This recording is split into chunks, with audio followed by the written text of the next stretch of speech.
We all feel discouraged on our podcasting journey from time to time. It's a natural part of the process when you're trying to put together something that's new or requires some endurance. Well, in this episode of Podcastification, I wanted to talk with someone who's been doing this podcasting thing for a very long time. So I want to introduce you to Rob Greenlee.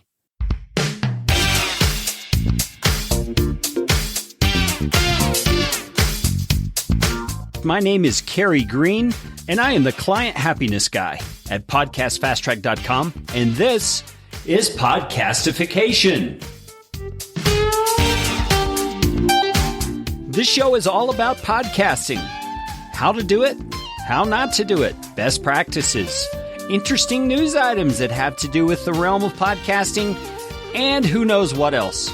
And I'm trying to do it all with a little bit of fun and some information to help you get a show going, keep yours going, or make it better.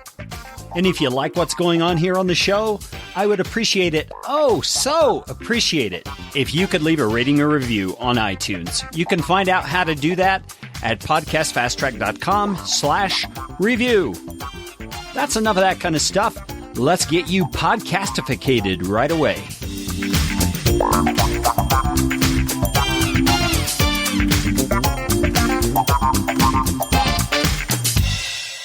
So I am very, very privileged today to talk with a Podcasting Hall of Fame inductee for 2017, Rob Greenlee. Rob, how are you doing today? Doing terrific. It's great to be here, Kerry. It's always a good day when I'm able to do podcasts. Yeah, I kind of feel the same way. There's always this little bit of excitement, kind of giddy like a kid in a candy shop or something, or with a new toy.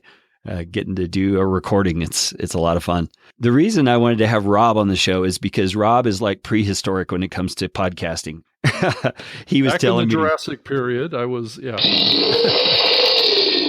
Rob was telling me before we hit the record button that he actually was dealing with some software and different proprietary things that did essentially what podcasting does before podcasting was even a thing. So Rob, why don't you tell us a little bit about that? That was before 2004. So what sort of proprietary software was that?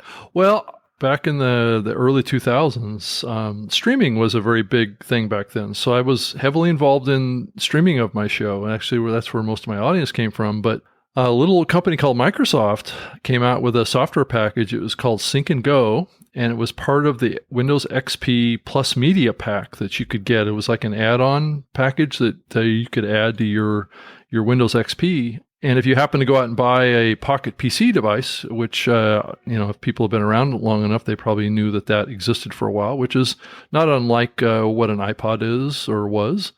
This software that you can get was called Sync and Go, and you basically loaded this little client software on your Windows XP device.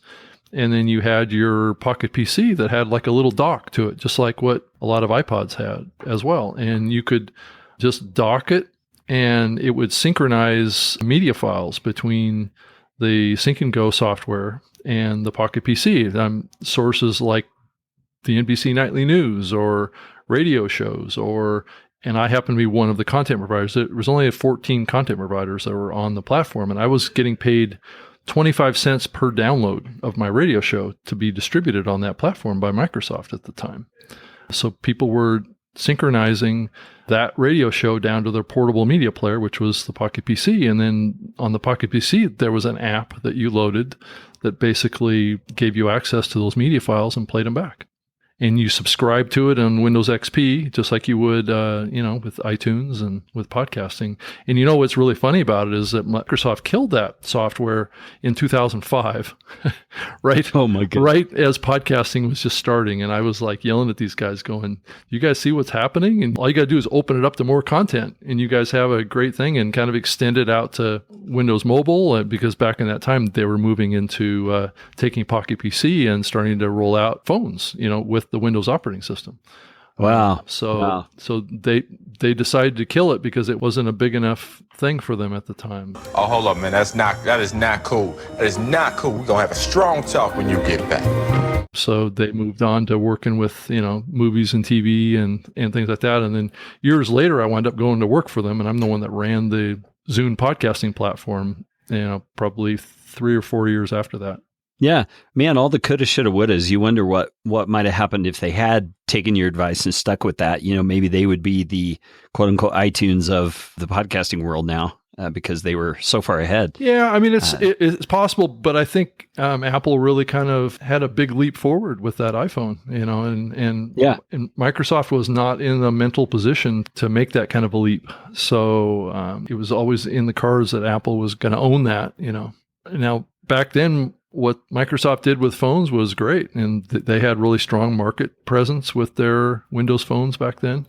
But when Apple came out with the iPhone, it was checkmate. It was over at that point, mostly. Yeah. Smartphone has changed so much. Well, Rob, I wanted to talk to you specifically in this episode about just that journey from the first stages of podcasting all the way to where you are now, primarily just to talk about this thing that I think we all experience it sometimes in podcasting, and that's discouragement. I mean, we find, downloads aren't happening as fast as we thought, or the workload is a bigger time suck than we thought it would be, or we just simply don't know what we're doing and the learning curve is too big. And we kind of get discouraged and think about throwing in the towel at various points. So I'd love to hear, starting back as early as you want to take us, tell us how you got started and what were the initial things that really motivated you to get into this thing called podcasting? Well, I think if you really back up and you look at the big picture of my journey through this, my motivation for doing a show was I was a search engine marketing consultant back in the late 90s is what I was doing, if I got my timing right there.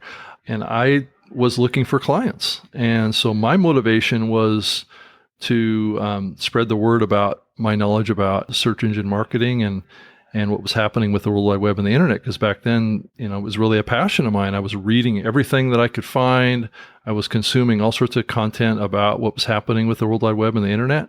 And so I just walked into a radio station in Seattle here and basically paid to have a show on the air, and just came in every Saturday morning at 11 a.m. and did it live in the studio. I had never done a radio show before that, and never really considered myself to be any kind of a public speaker either. So I just went in there with some friends of mine that were also passionate about the internet, and was also doing some work around marketing online back then. And really, I'm a marketing guy. My college degree is in marketing. I'm not a technologist, really. I'm totally self-taught in the technology side of things. And it's not really what's driven me and motivated me. It's been my passion for marketing and my passion for kind of learning new things has driven me forward. And podcasting certainly tapped into that at a very deep level for me, because I saw it as such a transformative thing very early on. I was looking for some unique kind of angle all the time and how I could be more effective as a marketer. And I saw this wave of technology that was starting to just take off. I'm still amazed when I look back on it, how far technology has really permeated our lives, how deeply at such a fundamental level that smartphones and the computers and technology has permeated every part of our lives now. I saw it coming and I saw it happening on this radio show, and that's what I covered. It was called the Web Talk World Radio Show. And we talked about these trend lines of a ubiquitous bandwidth, and we talked about security, cybersecurity, which are still hot button items now today. I mean, even in the last week, it's a hot thing. And those were topics that we covered and talked to, with leaders like Symantec and Microsoft and all those kinds of things. I had leaders on from those folks. So it really tapped into a passion that I had at that time in my life that was really kind of an offshoot of marketing. Yeah, you were essentially doing content marketing before people called it content marketing. At the core of my marketing strategy was using the web and the internet at floridajuice.com, which is still an active website for the Florida citrus industry today. And really, that's really kind of where I started with this stuff. Started heading down the path towards technology, was building websites. So I got sucked up into building websites for companies back in that time frame too, as like a sidelight business for what I was doing. And then I was doing this radio show. And then I wound up taking that radio show home and building a studio in my bedroom. So this was back in like 2000 or so. and started producing my radio show and building syndicated distribution on broadcast radio. I was on 15 broadcast stations on the XM satellite radio network for 2 years, and I was on 2 public radio stations in the Seattle area. I was just doing everything that I could. I was writing articles for newspapers. I was doing all sorts of media, local media. I was trying to build my name locally too, because I was building a consulting business. So I was really trying to build my authority around marketing. And I was using the early tools of the World Wide Web and the internet to use content marketing. So I would write articles about a particular cybersecurity or something like that. And then I would embed the conversation that I had with like the VP of security from Symantec would be embedded in that article. It would be like a link to the audio file that was available on the show. So I would use that as a promotional tool in Google, or there were different search engines back then too. Google was just getting started, but I use it as a content marketing tool to drive people to my radio show, because that's what I was driving people towards back then. In that whole process, what are some of the obstacles that you came up against where you felt that discouragement, you weren't sure this was going to work, but you pressed through anyway? Well, I think probably the biggest discouragement was just the complexity of it all back then, and the expense. The tools were not really easy to use. I just pushed through it, just the sheer curiosity and sheer determination to try new things constantly, to experiment and see what worked and what didn't work, and what worked for me. And actually also simplification is a huge motivator too, because you have very complex situations and you're always trying to problem solve them to make them easier. And then also just understanding how to market an audio program like that in a way that was kind of difficult for people to consume back then too, because those are back in the days when people had a lot of dial-up connections. So the bandwidth was just not there yet.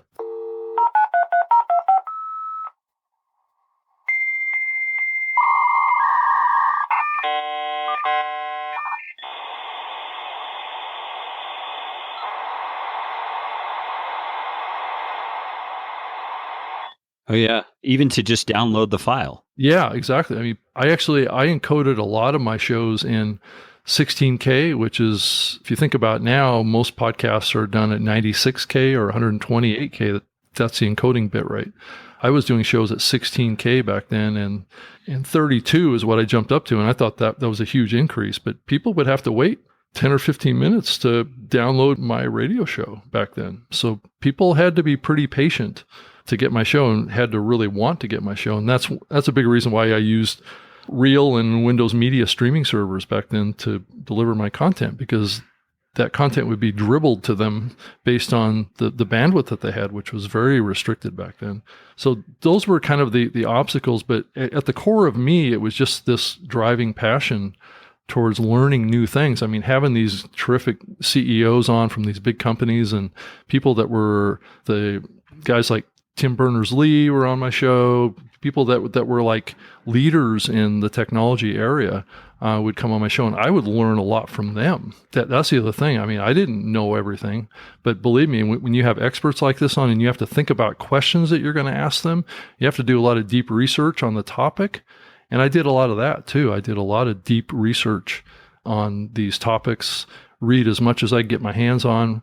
But back then I was also working a full-time job too for various companies as well. So it was a hobby, but it turned into a radio show that generated revenue for me too, because I was selling advertising and, consulting work too. But it was really, advertising was what really funded the radio show overall.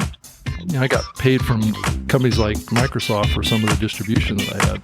But other than that, financially, it was a little bit of a struggle.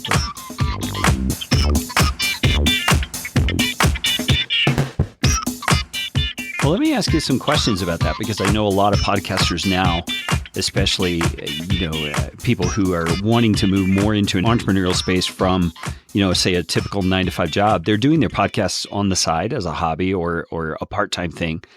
It sounds like you had plenty of years of doing that exact same thing. So what is some of the advice you would give to people who are podcasting maybe bi-weekly or once a week, and they're just finding that struggle for, where do I carve out the time for this? What are some of your best tips for how you push through that? Yeah, I think you just have to look at your life and prioritize what's important and set goals of what you want to do. I mean, it doesn't have to be a defined thing that you have to write down, but you need to have this kind of this internal drive to see kind of an aspiration is what you want. But it has to be built on something that you can sustain, and that's something that you're passionate about, or a topic or an interest that you have. It has to be foundational, I think, to be able to make it in the long run with this stuff. I think you have to be very careful on the topics that you pick, how compatible they are to your background, your experience, and your contacts. Because if it's not compatible, and if it's not something that will work in your life, from your family, from your work, all that stuff, at some point going through that process, something's going to break down and you're going to have a difficult time being able to blow through that and to get beyond what's a term that's commonly known now as pod fading. I mean, a lot of people hit the wall at some point after so many episodes, and they run out of things either to talk about, or life gets in the way, or they have a health problem, or they have some big disruption that happens based on their full-time job, and it winds up killing their dream of this podcasting effort. It really has to be some kind of symbiosis with your life. I mean, with your wife and with your kids. I mean, it needs to be something that you've kind of built into the fabric of your life that's sustainable. That makes total sense. And just from the way you're speaking, I'm assuming you're married, you have kids, or yeah. So in all this, of which you speak, so to speak.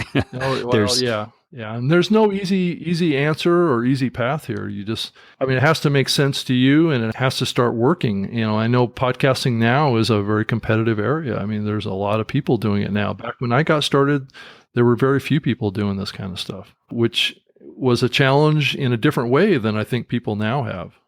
Yeah, I agree. And I think that, some of the challenge that there is that, life isn't static. Things change. Your, situation in life could change. And therefore, the best laid plans you made for this podcast you're going to continue with suddenly are in jeopardy because life is different than it was when you made the plans. And, I'm not the type that thinks pod fading is the cardinal sin. I've faded a couple of shows at times just because life changed. Yeah, and I've pod faded many shows myself. I've done a lot of different podcasts over the 13 plus years that I've been involved in podcasting. And there's no shame in it. It's kind of your life evolution. I mean, things change, your careers change, your focus in life changes, and you just have to roll with it and make the best of it as you can. And if there's a lot of people that got involved in podcasting early on that are not involved anymore for whatever reason, maybe their priorities changed or their passions changed and it took them out of the industry. I just so happened in my own particular situation, I got involved from a platform perspective and started working and helping podcasters or helping radio shows learn about how to take advantage of the digital distribution opportunity that's in front of them. I mean, I had a lot of firsthand experience in building that and seeing how it's done and learning about it over a long period of time, and was starting to share that with others. And that takes me to this conversation today. I mean, I'm still doing that. Yeah, absolutely. And so you started podcasting, what we would consider podcasting, around 2004. Yep. Back in that day, I assume it was still the day of having to create enclosure tags and all those kinds of things yourself. Tell us a little bit about the hurdles that you faced at that point. It's probably not entirely fair to look at my experience with that, because I was already established with the distribution of a radio show. So I had already had 1 million people listening to my show every week. So when I started, I had a blog, I had a custom-made blog that was built back in 2003 that I just launched, and it had a blog component built into it. So I already had an RSS feed.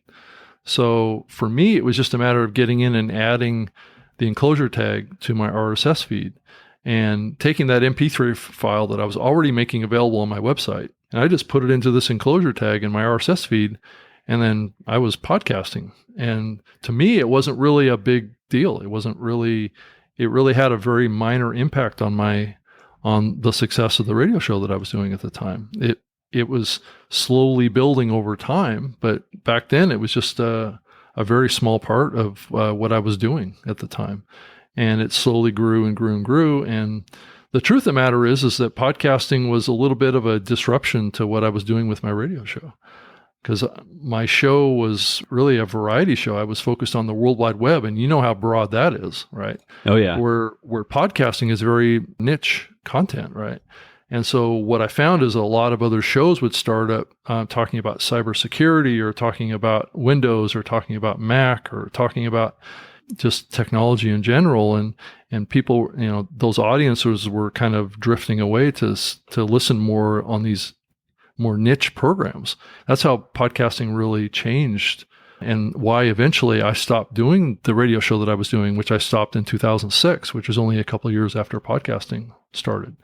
But back then I started to work for platforms, and I was doing shows for Zune and Microsoft and Melodio Mobilecast, which was the early precursor on smartphones for podcasting. And then I went to Podcast One, and then now I'm with Spreaker. That is quite a history. So in all that time, I'm sure that you've seen lots of podcasters come and go, and you've seen a lot of people who are all enthused for a while and then step away for whatever reason. What are some of the most common things that you see people struggle with that causes them to eventually just say, hey, I just can't pull this off, or I'm done with this?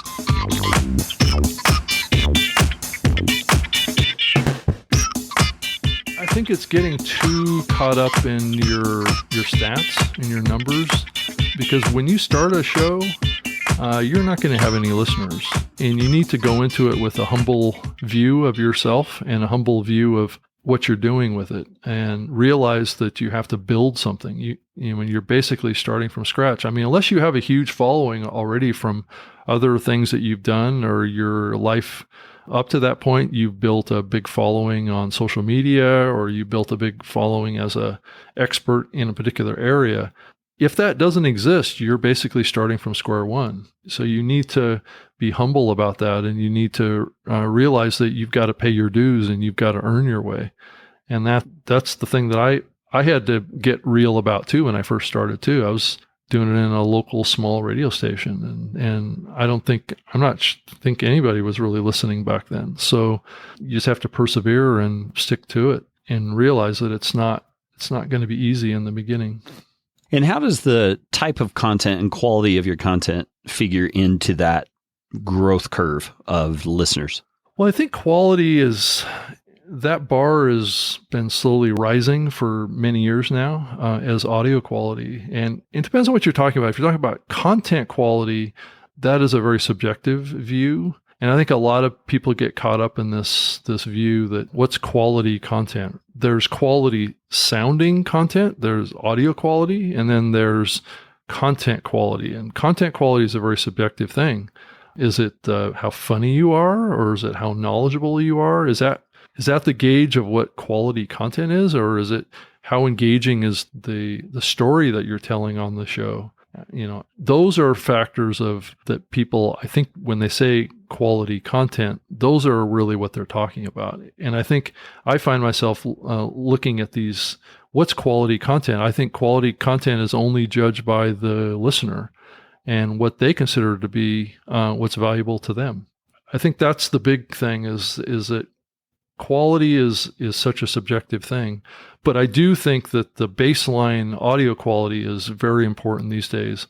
Your bit rate of your playback, how clean your audio is, what the volume levels are, because many listeners are listening to this content in very noisy environments, on the bus, on the train, on the airplane, while they're mowing the lawn, or when they're out running or something like that. And you want to have good volume levels, and you want to have consistent volume levels. I mean, you don't want to have a guest that's twice as loud as the host, or the host is twice as loud as the guest, ideally. And that makes for a listening experience that's listenable, right?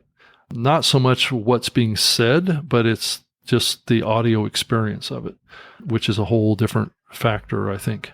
Yeah, I totally agree with you on that. Part of the philosophy that my editing team follows has to do with the enjoyability of the actual audio. So we make a lot of our determinations on levels and filler words and background noise and all that based on how enjoyable is this to listen to. Yeah. Yeah, because you can go out and record a podcast in a very noisy environment, like at a conference, And it can be very compelling content because Absolutely. the conversation that's being had is what's interesting. The background sound can actually add a depth of a perception around where it's being recorded and the energy that's around that too. So just the bias of saying, well, if there's noise behind your recording, that somehow that's bad content is kind of missing the experience of it. I mean, back early on, podcasting had this trend that was happening, and this was back in like 2006, 2005, where people were doing what's called sound scene podcasts, where they would basically do a podcast while they were walking through the forest. And they would actually make an episode talking about what that person would feel like or experience when they were walking through the trees. And you could hear the birds chirping in the background and really experience that at a deep level from an audio perspective.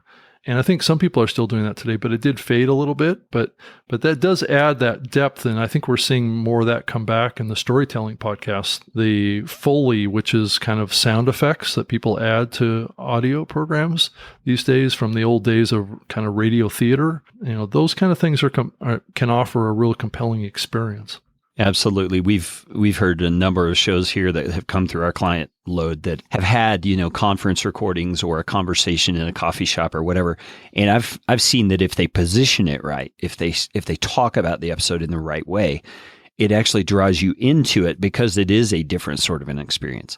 Yep. And it's got this winsomeness to it because it's different. I mean, how many interview shows can you listen to, for goodness sake? I mean, let's be a little more creative, and I think we create more quality content, like you're saying.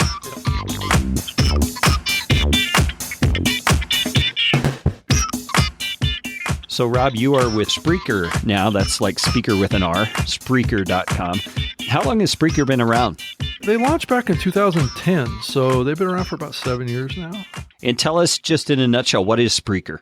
Spreaker is a podcast hosting platform as well as a live streaming platform that have been combined into one. So it's an audio-only platform, but what you can do is use the Spreaker software for Windows, Mac, iOS, and Android to either live stream or record your audio program and upload it directly to Spreaker that can then be encoded and made available as a podcast. And you can do it right after you turn off the live streaming button. It automatically goes into your podcast feed and you're podcasting it right away. Yeah, so it's a complete platform that basically enables you to create a podcast, live radio-like radio show.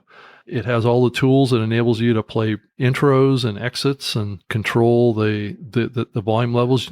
You can also plug in up to 4 microphones into the desktop software. So you can basically replace any mixer that you have. It's a very portable recording type of platform. So that's kind of in a nutshell what Spreaker is. It's a global company, so it's been around for a long time, and there's like 100,000 shows on the platform. Yeah, and what is your role at Spreaker? The head of content, but I would say that a lot of my role is kind of like a spokesperson for the company, kind of podcaster relations, going out and helping networks and podcasters to learn how to podcast and to potentially use Spreaker as that platform. So that's what I spend a lot of time doing, but it's mainly working with content creators. Okay, and so if someone wanted to find out more about Spreaker, I assume they would just go to Spreaker.com, correct? Yeah, you can go to the blog that Spreaker has as well, blog.spreaker.com. And I also do a Spreaker live show every week talking about podcasting too. It's at SpreakerLiveShow.com. And I also do another show called The New Media Show. It's at newmediashow.com every Saturday mornings with Todd Cochran from Blueberry Raw Voice. And we talk about the podcasting space and cover what's happening and the trends that are going on in the industry. Great. Rob, before we wrap up here, let me ask you the same question from 2 different scenarios, if I could. Imagine that you're speaking with someone who's been podcasting just a short amount of time. Say they have 5 or 6 episodes published, and life is like a perfect storm, it seems, and it's hard for them to kind of figure out what they should do to get this podcast rolling on a more consistent clip. What would be your advice to that person? I would just back up and look at your life and what's realistic for you to accomplish. If there's things that you can do to persevere and just simplify. If you're going through a rough spot in your personal life and you need to take care of that. But you also want to maintain your podcast and maintain your audience that you've built. I would just simplify the podcast as much as you can. It just depends on what kind of program that you're actually recording at the time, but I would just keep it regular if you can. I mean, unless you really have to turn it off and not do it anymore, I would just do the minimum that you can do to keep your audience satisfied. Yeah. That's what I'm talking about. Is really the core, because once your life settles down and you have more time again, you can focus on building again. But what you want to do is keep your audience, because it takes a long time to build these things. And if you can keep your eye focused on your goal and make it through your life challenges to get to the other side, then you're going to be in a much better position, because it's going to be hard for you to stop your podcast and then restart it again months later. I recommend to people that they completely start over at that point, because you've basically lost all of your audience at that point. So do anything you can to just keep it going. Cut down the amount of time that you're recording your show. I mean, if you have to go back to 20 minutes or 15-minute shows or whatever you have to do, but just keep it going and keep that audience connected with you and keep building it. And then when you can come back to it and spend more time with it, then you'll be in a better position. Yeah, that's great advice. I think I found a lot along the line of what you were saying of simplifying the podcast is just in stepping back and rethinking your workflow, rethinking the things that you're including in your production that maybe don't necessarily need to be there that time being. You can always simplify things to a point that you're getting out the basic product without having to consume a lot more time with all these little bells and whistles, for lack of a better term. Yeah, and if you can actually do it as a live recording and not do a bunch of post-production, that'll also save you too from fading. For many people, it's the post-production part that kills them. Yeah, which is why my company exists. Yeah, it's so time-consuming to edit. But if you can design and organize your show so you can do it in one take and maybe just do some quick edits at the beginning and at the end, and just minimize the amount of edits, that is the key to longevity in podcasting. Yeah. Okay. Let me position that question just a little bit differently. Imagine that the person that you're having the conversation with has been podcasting for some time. So maybe they've got 200 episodes or 300 episodes and they're way down the line, but they're beginning to wonder, is this really bringing the ROI that I need it to? What are some ways you would advise them to, first of all, investigate that question? Is this bringing the ROI that I need? And secondly, to make a decision. Should I keep going with this or should I pull the plug? Well, I think ROI is a difficult thing to evaluate at any given point in time. I think that things come in bursts in podcasting. You could be on the cusp of a breakthrough that will spike your ROI. And you also have to think about, what is that ROI? What is the goal? What would you consider to be a successful return on your time and your investment? And sometimes it's money, and sometimes it's career, and sometimes it's just, happiness. So I think, you have to evaluate it based on where you're at and what your goals are. I don't typically suggest to people to start a podcast so they can make money from advertising. And for most people, that comes from after many years of doing a show. It doesn't usually happen. With you there. It usually doesn't happen even within a few months, because your numbers aren't high enough to really earn enough income from that to even justify any effort, because your program is not going to be better because it's running ads in it. So what you want to do is you want to build your audience. And that is done just from consistent effort.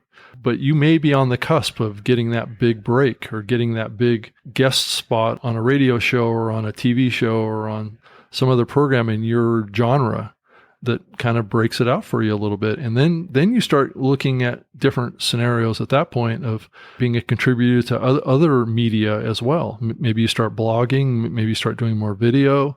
And then your growth curve starts to accelerate at that point, and it puts you in a better position to monetize and start running an ad or two to make some money on your podcast. But maybe the podcast really helps you with your own career and you get a promotion or you get a new opportunity with your career. You start speaking at panels or start going to conferences and people start looking to you as a thought leader. That can have benefits as well. I really appreciate that response because it is a very subjective thing depending on what your own goals are. And that ROI can be difficult to evaluate. Let me ask you one final question based on everything we've talked about. Before we hit the record button, you mentioned to me that podcasting is a marathon, not a sprint. And I'd like you just to expand on that. Why is it important to view your efforts at building a podcast as a long-term thing in terms of impact? Well, because if you think about it as almost like a companion to your career. So let's say you have a career. That career is built over many years and many stages in its development. And I think that podcasting is an effort that takes time to build success for the simple reason, and this is probably one of the biggest reasons, is that the most successful way to market a podcast is through word of mouth marketing. And word of mouth is a very slow method of growing a show. So it's part of the reason why, if you look at the overall metrics in the podcasting space today, that the growth of the medium has been steady, but slow. It's been steadily increasing 2 or 3% a year for many years. And so this is not a medium that's going to typically going to spike upward in a short period of time. It's something that you have to earn an audience. You have to build trust. Your audience has to almost become your friend. And if you think about building friends, that doesn't happen overnight either. That takes time for a person to build trust and to build a relationship with you. And that's basically what you're doing when you're creating a podcast, is you're trying to build trust in people that will trust what you say and trust that you have integrity and trust that you will be there for them. You're basically creating a group of friends is what you're creating. And that's the real power of the medium. And that's why it takes a long time to build a big audience. Yeah, I think I agree with that. I think that the people I've seen who have built an audience quickly right off the start have spent years building that relationship through other means, whether it's, through a blog or a video channel or something like that. And so they've got that list that they can promote their podcast to right away, that it just explodes. I had one client who had like 1,200 downloads on her very first episode. Yeah. But she had a list of like 10,000 people. That helps. That she had already cultivated for years. So I think, yeah, it definitely helps. And I guess my main point is I think podcasters need to be careful when they hear these great success stories of a podcast launch. You got to look at the backstory and understand that's not the norm. That's definitely the exception.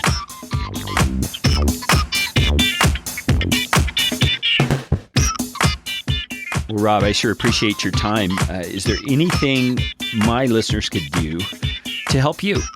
Well, I guess just follow my efforts in the podcasting space in my podcast, because I'm out here trying to help podcasters get better and to share my experience. If you are an aspiring podcaster, I tend to surround myself with other really great people that are very knowledgeable at podcasting as well. So there's a lot of kind of shared knowledge that is shared across both of the podcasts that I do every week. These little tidbits of information that come from podcasters that have been around this medium for a very long time, that have seen the ups and downs and seen the cycles, is valuable to new podcasters, because they need to see what's worked in the past and what hasn't worked in the past. Because there's always something new popping up saying that they're the next shiny thing, and it just may not be the next shiny thing. So that's what I would hope that your listeners would tap into, is those podcasters that I tend to surround myself and do shows with, that are also knowledgeable about this medium, that can help you. Yeah. Thanks so much for that. We will definitely include the links to your websites and podcasts in the show notes for this episode. So if you're listening on a podcast player or app, those show notes will be included right there in the description. You can just I don't know, depending on your operating system, you can swipe right, left, up, down, do a little jig, whatever, and you can find the description. And those notes should be clickable. You can just go right to Rob's shows and subscribe to those. Check them out. So, Rob, thanks so much for your time. I appreciate all the effort that you've put into the podcasting community. I remember probably the first time I ever came across your name was probably 3 years ago when I was submitting podcasts to Zune. Yep. For clients. And, back then it was just send Rob an email and he'll add you to the list. So I appreciate all that you've done and your consistency in the space. Well, thank you so much, Carrie. It was great to join you and speak with you on your show. Congratulations on that. Thanks, Rob. It's a lot of fun. I look forward to connecting in the future. All right. Thank you.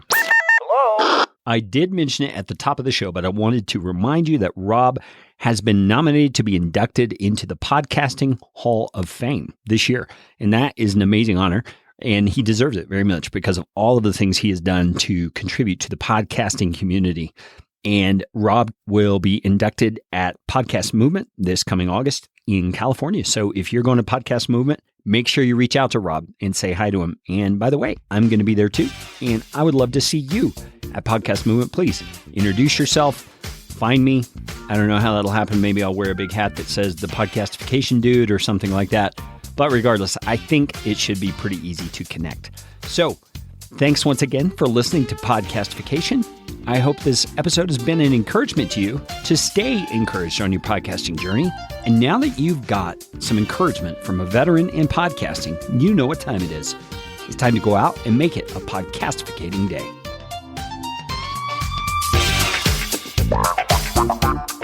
This show is brought to you by Podcast Fast Track, where my team provides professional podcasting services without the time suck.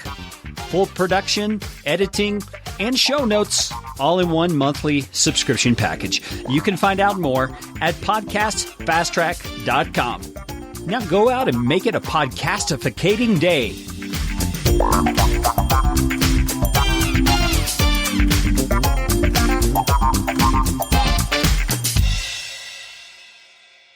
Audio editing and show notes by podcastfasttrack.com. Get 15% off your first month by mentioning this show.